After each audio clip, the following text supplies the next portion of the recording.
دیر کے اندر اتنی خیر چھپی ہوتی ہے اور اتنی برکت اور اتنی حفاظت ہوتی ہے نا کہ ہم انسان اگر اسے سمجھ جائیں نا اللہ کی طرف سے جو دیر ہوتی ہے تو ہم کبھی بھی بے صبری کا رستہ نہ چنیں۔ بعض اوقات وہ کام جو ہمارے مقدر میں دیر سے لکھے ہوتے ہیں نا، اگر وہ جلدی ہونے شروع ہو جائیں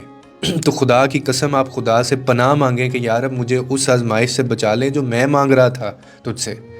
مگر میں اٹھا نہیں سکتا تھا بوجھ اس کا۔ ہر خواہش کا، ہر دعا کا، ہر رشتے کا اور ہر راستے کا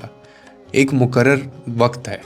اور وہ وقت انسان کی سہولت اور اس کی بہتری، اس کی حفاظت کو دیکھ کے اللہ تعالیٰ لکھتا ہے۔ یہ جو بے صبری ہوتی ہے نا، صرف انسان کو تھکاتی نہیں ہے، لیکن اللہ کی لکھی ہوئی جو دیر ہے یہ اسے بچاتی ہے مشکلوں سے۔ اور کبھی کبھی تاخیر صرف وقت کا کھیل نہیں ہوتی،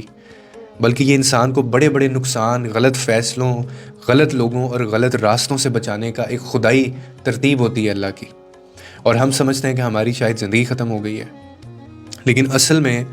اللہ ہمیں اس لمحے سے بچا رہا ہوتا ہے جس کا انجام ہمارے حق میں نہیں ہوتا۔ اور وقت کے ساتھ انسان کو یہ معلوم بھی ہو جاتا ہے کہ جو دیر ہوئی تھی نا، جو تاخیر ہوئی تھی، وہ کبھی سزا نہیں تھی، بلکہ وہ رحم، محبت اور فضل تھا اللہ کا۔ وہ نعمت تھی جو دیر سے ملی تھی مجھے،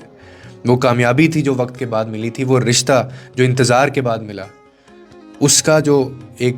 خوشی ہے نا وہ اور ہی ہے، کیونکہ وہ انسان کے نصیب کے ٹھیک جگہ پر، ٹھیک وقت پر اور ٹھیک حال میں اللہ نے لکھی ہوتی ہے۔